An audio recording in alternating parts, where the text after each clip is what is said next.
నా నియోజకవర్గం మున్గోడు నియోజకవర్గంలో మాత్రం నేను మాత్రం ఎట్టి పరిస్థితుల్లో నేను నడవలేను. నాకు ఈ పదవి ఉన్నా లేకున్నా పదవి ముఖ్యం కాదు.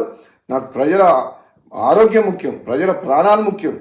టెండర్ లేచి వైన్ షాప్ వాళ్ళకి ఏం చెప్తున్నామంటే, మీరు టెండర్ లేదలుచుకుంటే వైన్ షాప్ల పక్కన పర్మిట్ రూమ్ అని ఉంటుంది. అది మా డే టైంలో తాగుతుర్రు. అక్కడికి వచ్చి అక్కడ అందరు చుట్టుపక్కల ప్రాంతంలో అందరికీ ప్రాబ్లమ్స్ అవుతున్నాయి. అక్కడ పర్మిట్ రూమ్ అనేది ఉండదు. మా మున్గోడులో మేము నడవలేము అని చెప్పినాం. అలౌ చేయను. నేను ఎమ్మెల్యేగా ఉన్నంత వరకు ప్రజల ప్రాణాలు, ప్రజల ఆరోగ్యమే నాకు ఇంపడి తప్పితే ప్రజల జీవితాలతో ఆడుకునే ఎవరు ఏ పని చేసినా ఎట్టి పరిస్థితుల్లో ఒప్పుకునే ప్రసక్తే లేదు. ఊరు బయట ఉండాల్సిన వైన్ షాపు ఊరు సెంటర్లో ఉంటుంది.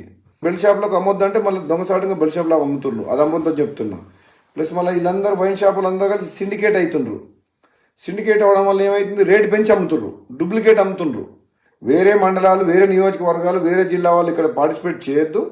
వైన్ షాప్ లొకేషన్స్ కూడా తప్పున్నాయి.